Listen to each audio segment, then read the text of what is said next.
요한복음 4장 24절, 사도행전 2장 42절입니다. 영과 진리로 드리는 예배입니다.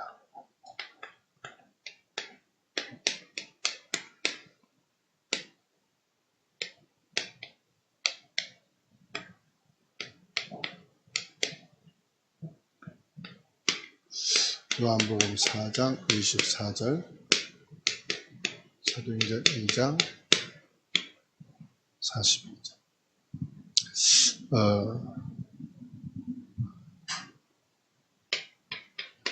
창세기 1장 1절로 3절까지, 그리고 27절, 하나님이 인간을 지으시고요. 에덴 동산에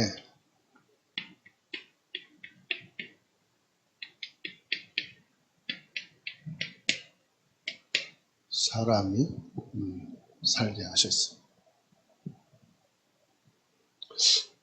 여기에서는 영원한 행복이 있었고, 하나님이 함께 하시는 영원한 축복을 누리는 축복이 있었죠. 창세기 1장 28절에 축복이 있었어요. 근데 여기에 창세기 3장 1절에서 5절, 뱀을 이용한 사탄이 우리 인간을 하나님 말씀을 불신앙하고 하나님을 떠나게 만든 겁니다. 이후로 이 지구에는요, 창세기 3장 16절에서 20절, 뭐가 들어왔느냐? 죽음이 들어옵니다. 에덴 동산에는 죽음이 없었어요. 영원히 함께하는 생명이 있었습니다. 하나님의 심히 좋았더라. 영원한 생명, 하나님과 함께하는 축복이 있었죠. 여기에서는 고통이 오게 되고, 수고와 땀을 흘리며 사는,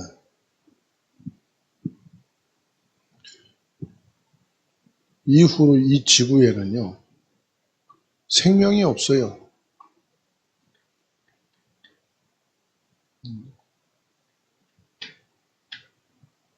이유는 다 썩어지는 거예요. 부패하고. 그거를 전적 타락이다, 이렇게 칼빈은 말했어요. 전적 부패, 전적 타락. 여기는 진리가 없습니다. 거짓만 있을 뿐입니다. 요한복음 8장 44절, 처음부터 거짓말이죠. 그냥 거짓으로 가득 차요.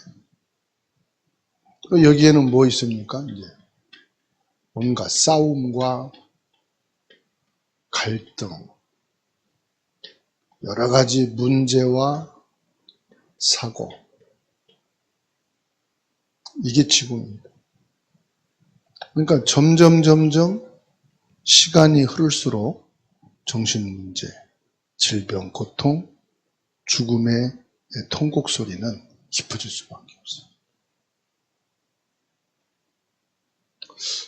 여기에 하나님께서 뭘 주십니까? 창세기 3장 15절, 복음을 약속하신 거예요. 복음은 뭐죠? 여기에 생명을 주십니다. 여기에 생명 살리는 빛 대신 예수님을 보내시기, 영원한 진리이신 예수님을 보내시기, 직접 하나님이 오시겠다고 말씀하시죠. 이사야 7장 14절.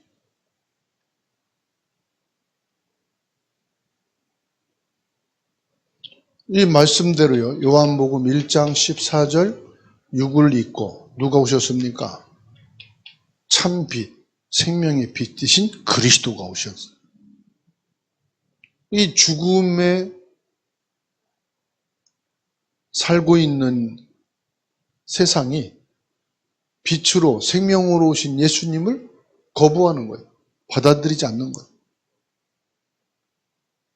빛을 싫어하는 거예요. 그런데 이 빛을 받아들이면 어떻게 됩니까? 생명 살아나고 구원을 받게 되고 하나님의 자녀가 되는 거예요.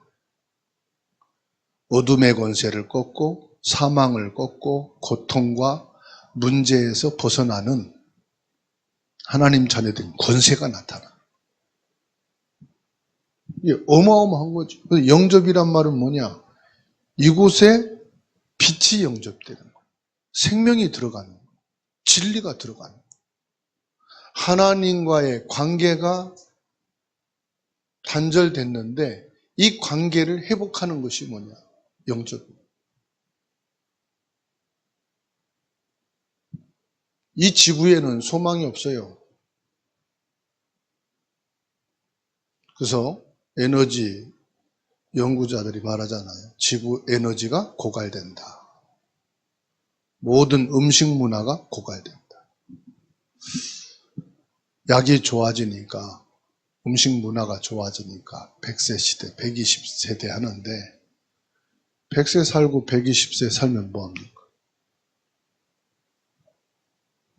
요양원에 들어가서 5년, 10년 살다가 돌아가시면 오래 사는 게 중요한 게 아니잖아요. 질이잖아요. 삶의 질. 그러니까 어느 분은 절대 요양원 안 들어간다. 난 요양원에 들어갈 것 같으면 죽을 거다. 아니까요. 요양원 들어가면 자녀도 잘 못 만나, 형제도 못 만나. 만날 수가 없어요. 그러니까 혼자된 분도 할아버지나 할머니들도 절대로 난 혼자 살으면 살았지 요양원에 안 간다. 안 가려면 뭐 해야 되죠? 건강해야지. 누가 뭐 가라고 해서 가나. 돌볼 자가 없으면 가야 돼요. 한 사람이 옆에서 아예 돌봐야 되는데? 근데 지금은 경제 시대가 그럴 수 없는 시대란 말이에요. 그러니까 차라리 돌보는 것보다 요양원에 모시고 내가 돈 벌어서 요양비 되겠다 지금 이런 상황이란 말이에요. 너무 힘드니까. 그러니까 이 지구가 어찌 보면은 요양원이라. 지구가 요양원이요. 병원에서 돌보고 각 기관에서 다. 그래서 그리스도만 답이다 이 말이에요. 그리스도만 해결자다 이 말이에요. 이 지구의 답이 그리스도라 이 말이에요.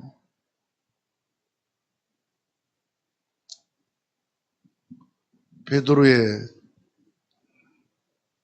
장모가 병에서 나연 물었고 예수님 수종 들었잖아요. 그러면 여지껏 살아있나요? 2000년에 이미 죽었어 없어. 병이 낫고 안 낫고가 중요한 게 아니다 이 말이에요. 뭘 위해서 살다가 갔냐 이 말이에요. 뭘 위해서 살다 갔냐. 내가 병이 들었어도 뭘 위해서 살다가 마지막을 정리했냐 이 말이에요. 중요한 부분이죠. 그리고 오늘 말씀은요. 요한복음 4장 24절 사도행전 2장 42절 결론으로는 시편 150편 이렇게 보면 돼요. 예수님께서 사마리아 여인에게 한 말씀이 오늘 요한복음 4장 24절입니다. 하나님은 영이시니 예배하는 자가 영과 진리로 예배할지니라. 뭘 말하죠? 우리 육을 가지고 있지만 영으로 예배할 때가 온다. 하나님은 영적인 존재이시므로 우리의 영으로 하나님께 예배해야 된다 이 말이에요. 우리는 육을 가진 존재지만 영적인 존재다 이 말이에요. 이 육을 위해서만 살지 말고 영적 예배를 드리는 자가 되라 이 말이에요. 성령 안에서 나의 마음과 뜻과 정성을 다해 하나님을 경배하는 자가 되라. 영으로 예배하라. 그리고 뭐요? 진리로 예배해라. 하나님의 말씀인 성경을 통해 계시된 진리 안에서 예배가 돼야 된다. 진리이신 예수 그리스도로 예배가 돼야 된다. 우리 예배는 성경적 진리에 근거하여 하나님께 예배를 드려야 된다. 올바른 예배. 내 감정이나 형식에만 의존하는 예배가 되지 말라. 사마리아 여인은 형식과 감정에 의존한 예배, 유대인들은 형식에 의존한 전통에 의한 예배만 드리고 있어요. 그래서 예수님이 영으로 예배하는, 진리로 예배하는, 감정과 형식에 의존하지 않는 성경의 진리인 예수 그리스도를 중심한 예배가 되어야 된다 하는 것을 정확하게 찝어주고 있는 겁니다. 성령과 진리 안에서 하나님과 깊은 교제를 나누는 예배가 되어야 된다. 그러니까는 예배 시간에 몸은 예배당에 와 있는데 내 생각과 마음과 영은 다른 것에 관심이 있다 이 말이에요. 예배 시간에 핸드폰 보고 있고, 예배 시간에 뉴스 보고 있고, 예배 시간에 책 읽고 있고, 이 예배가 아니라 이 말이에요. 분명히 예배 시간에 교회당에는 몸뚱이가 와 있는데 그 몸뚱이 가지고 생각은 다른 거 하고 있고 마음은 다른 데가 있고 영적으로는 캄캄하고, 예배를 평생 다녀도 어떻게 됩니까? 변화가 안 돼요. 뭔 변화가 안 됩니까? 삶이 변화가 안 돼요. 변화가 안 돼요. 뭐가 변화가 안 되느냐? 그 생각이 옛날 생각이나 지금이나 똑같아. 중학교 때나 고등학교 때나 대학교 때나 청년 때나 할머니, 할아버지 돼서도 똑같아. 생각이. 왜요? 영과 진리로 하는 예배가 아니라 몸으로만 예배를 때우는 거예요. 그러니까 마음은 어떻습니까? 마음은 완악해. 세상적이야, 마음이. 육신적이야. 인간 중심이야. 마음이 옥토가 아니고 자갈밭이고 가시밭이고 길가밭이고. 성령과 진리 안에서 하나님과 깊은 교제가 돼야 되는데 교제가 안 되는 예배를 하고 있다 이 말이에요. 심각하죠. 여러분, 친구를 만났는데 친구와 대화도 섞어지지 않고 친구와 공감대를 이룰 수 있는 일도 없고 가만히 앉아서 있다가 밥만 먹고 왔니? 먹자? 먹었니? 가자? 바이바이? 그게 친구 만난 거 아니잖아요. 친구 왜 만나요? 공감대를 형성해야 돼. 그렇죠? 여러분, 예배 드릴 때는 막 그냥 억지로 망아지처럼 끌려왔다가 집에 가서 교회 갔다 왔다. 그럼 여러분 친구 만나라고 놀러 갈 때는 어때요? 화장하고 막 빗질하고 옷 챙겨 입고 와 놀러 간다 신난다 맛있는 거 먹자 맛있게 놀다가 오자. 교회 올 때하고 여러분 다른 데 갈 때하고 표정하고 모습이 300% 달라. 네, 1000%야. 화창한 봄날씨야 막. 근데 교회 갈 때는 싫어가지고 말이야. 일터에 끌려가는 소처럼 멍하고서 그냥 끌려가는 거예요. 오늘따라 왜 이렇게 예배가 느려? 목사님 왜 이렇게 짜증나? 지금 5분 추가되고 10분 추가되고 2시 예배인데 2시 30분에 말씀 들어가고 언제 끝나냐? 영과 진리로 예배가 아니요. 이렇게 되니까요. 이런 몸을 가지고 와서 예배하니까 예배 끝나면 어때요? 온몸이 쑤시고 피곤해. 피곤해. 눌렸어. 영과 진리로 예배할지니라. 그래서 로마서 12장 1절 찾아서 읽겠습니다. 어느 분 시켜서 읽으라고 할지 몰라요. 로마서 12장 1절. 함께 읽습니다. 그러므로 형제들아 내가 하나님의 모든 자비하심으로 너희를 권하노니 너희 몸을 하나님이 기뻐하시는 거룩한 산제물로 드리라. 이는 너희가 드릴 영적 예배니라. 뭐요? 영과 진리로 예배해라. 너희 몸으로도 하나님께 예배하고 마음으로도 생각으로도 하나님께 예배하는 산예배를 드려라. 그 다음에 이제 초대교회 예배는 사도행전 2장 42절입니다. 그들이 사도의 가르침을 받아 서로 교제하고 떡을 떼며 오로지 기도하기를 힘쓰니라. 초대교회 성도들은요, 사도의 가르침을 받았다. 사도의 가르침은 뭐냐? 목회자의 가르침을 받았다.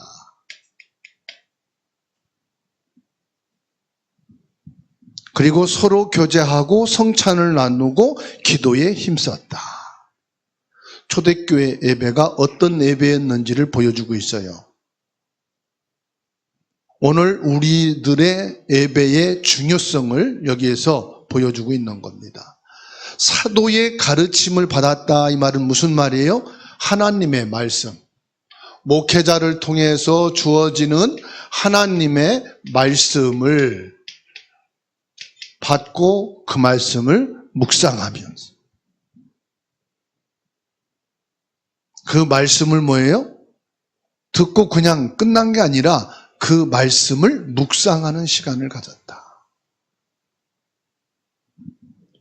묵상이 뭡니까? 하나님이 오늘 이 말씀을 내게 왜 듣게 하셨을까? 사도를 통해서 이 말씀을 하나님이 주신 이유가 뭘까? 가정에서, 학업에서, 직장에서, 내 삶 속에서 이 말씀을 묵상하며 하나님의 뜻을 찾고 하나님의 인도받는 자가 되라 이 말이에요. 다시 말하면 말씀 중심한 삶을 살아라. 그리고 성도들이 서로 교제하며 그랬습니다. 서로 교제한다는 것은 뭘 말합니까?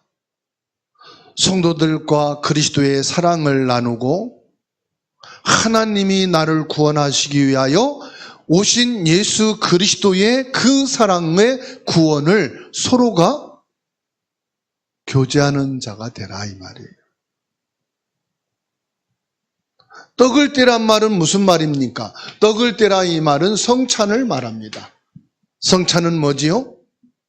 예수 그리스도의 죽음을 기억하면서 감사하는 예배가 되어야 한다. 그 예배 속에는요, 항상 예수 그리스도 십자가 구원의 은혜와 감사가 들어가 있어야 돼요. 그래서 예배에는 뭐가 있느냐? 찬양이 있는 겁니다. 찬송. 찬송은 뭐냐? 예수 그리스도의 구원하심과 구원받은 은혜에 대해서 감사하는 것이 찬양이에요. 그리고 성도가 찬송을 함께 부르잖아요. 원네스가 되어서 한 마음과 한 뜻을 묶을 수 있는 게 찬송이에요. 그래서 찬양할 때 한 사람은 1절 하고 저 뒤에 나영이는 3절 하고 사라는 2절 하고 그러면 어떻게 되겠어요? 시끄러운 찬양이 되잖아요.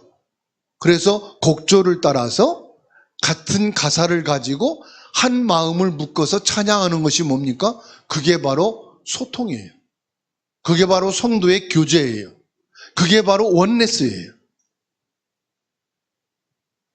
그래서 찬양이 그냥 불러지는 게 아니에요. 찬양의 제물이라고 그랬어요. 감사 제물이에요.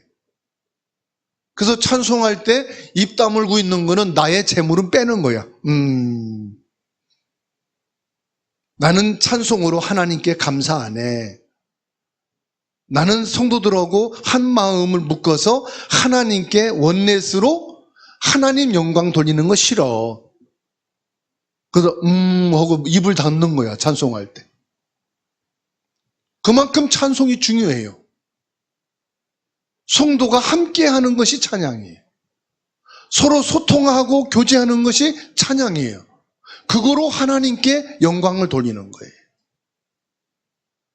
그래서 예수 그리스도 십자가의 죽으심과 찬양을 통하여 하나님께 감사와,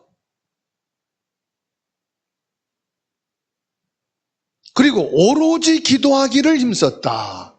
기도는 뭡니까? 하나님과의 소통이에요.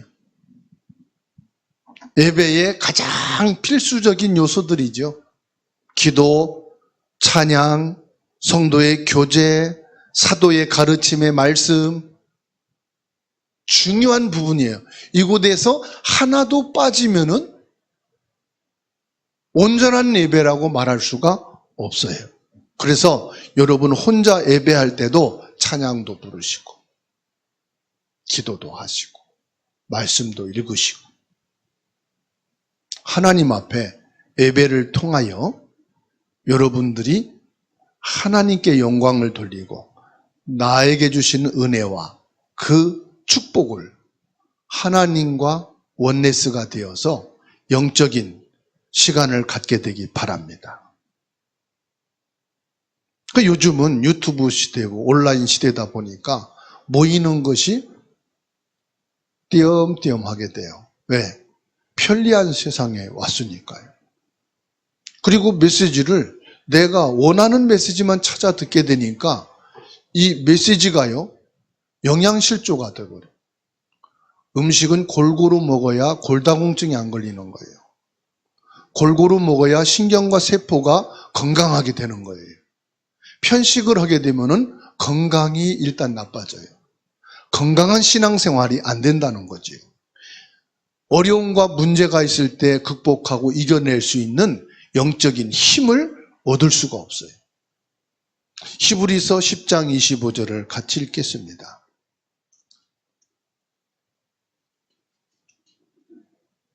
히브리서 10장 25절 시작. 모이기를 패하는 어떤 사람들의 습관과 같이 하지 말고 오직 권하여 그 날이 가까이 옴을 볼수록 더욱 그리하자. 저와 여러분들은 함께하는 예배가 얼마나 중요한지, 영과 진리로 예배하는 것이에요. 말씀을 통해 또 성도와 교제하고 찬양하고 기도를 통하여 하나님의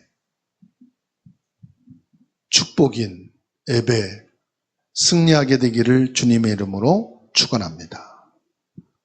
그리고 올바른 예배를 위한 말씀을 주셨는데 시편 150편 다 찾아서 읽으시겠습니다. 하나님이 창조하신 이 모든 피조물, 이 피조물이 하나님을 찬양하는,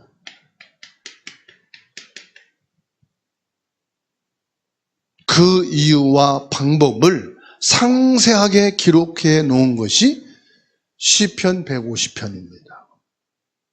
시편 150편을 같이 읽겠습니다. 할렐루야. 그 성소에서 하나님을 찬양하며 그의 권능의 궁창에서 그를 찬양할지어다. 그의 능하신 행동을 찬양하며 그의 지극히 위대하심을 따라 찬양할지어다. 나팔 소리로 찬양하며 비파와 수금으로 찬양할지어다. 소고치며 춤추어 찬양하며 현악과 퉁소로 찬양할지어다. 큰 소리 나는 제금으로 찬양하며 높은 소리 나는 제금으로 찬양할지어다. 호흡이 있는 자마다 여호와를 찬양할지어다. 할렐루야. 여기서는 뭘 말합니까? 소리 나는 모든 것을 가지고 다 하나님 찬양하라. 예배의 목적은 하나님을 찬양하는 데 있습니다. 그래서 박수를 쳐가지고도 찬양하고, 입으로도 찬양하고, 율동으로도 찬양하고, 춤을 추면서도 찬양하고, 바가지 엎어놓고 때리면서도 찬양하고, 소리 나는 것을 가지고는 다 하나님을 찬양하라.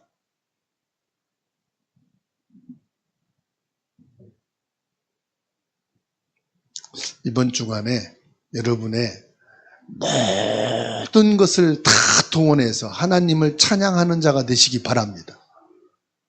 즐거울 때 춤을 추잖아요. 춤추며 찬양하라. 춤추면서 하나님을 찬양하는 자가 되시기 바랍니다.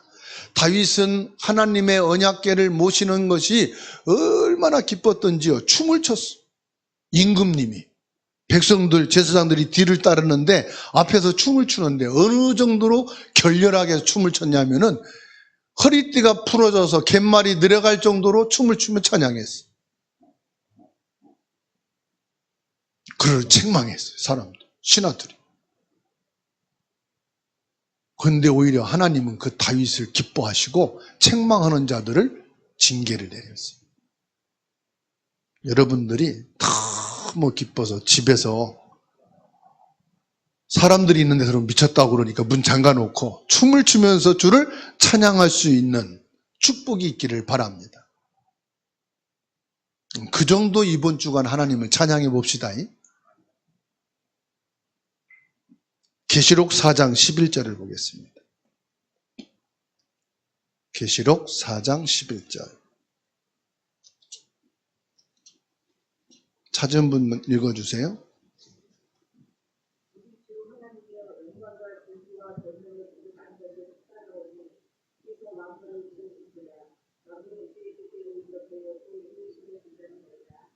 아멘. 모든 만물을 지으신 목적이 뭐라고요? 여호와 하나님께 영광을 돌리는 거예요. 하나님이 영광 받으시는 것은 합당한 일이다. 그러니까 나로 하여금 하나님이 영광 받으시기를 원하는다. 그럼 사람이 최고로 기쁠 때 하는 게 뭐냐? 노래란 말이에요. 그러니까 찬양으로 하나님께 영광을 돌리자. 옆에 분은 의사합시다. 목이 쉬도록 찬양합시다. 말은 목이 쉬도록 하나님께 영광 돌리자 이 말이에요. 히브리서 13장 15절. 이제 찾는 거 마지막이에요. 히브리서 13장 15절.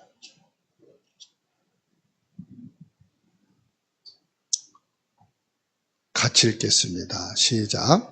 그러므로 우리는 예수로 말미암아 항상 찬송의 제사를 하나님께 드리자. 이는 그 이름을 증언하는 입술의 열매니라. 아멘. 항상 무슨 제사를 드리자? 찬송으로 하나님께 제사를 드리자. 목사님, 나는 돈이 없어서 헌금할 게 없어요. 찬송으로 하나님께 예물 드리세요. 나는 건강이 없어서요. 할 게 없어요. 찬송, 이분 살았잖아요. 찬송으로 하나님께 예물 드리세요. 나는 바빠가지고요. 할 게 없습니다. 바쁘십니까? 손이 바쁘고 몸이 바쁘지 입은 놀고 있잖아요. 그 입으로 하나님 제사 드리세요. 제 말이 아니고요. 말씀에 그랬잖아요. 히브리서 13장 15절에 예수로 말미암아 나는 예수로 말미암아 항상 찬송의 제사를 하나님께 드리겠습니다. 이는 뭐라고 했어요? 입술의 열매다 그랬어요. 우리 입술에서 최고의 열매가 뭐냐? 찬송이 나오는 거예요. 결론이죠. 올바른 예배는 하나님을 향한 우리의 사랑과 헌신의 표현이다. 하나님을 사랑하고 하나님께서 우리를 구원하신 이 헌신에 대한 표현이에요.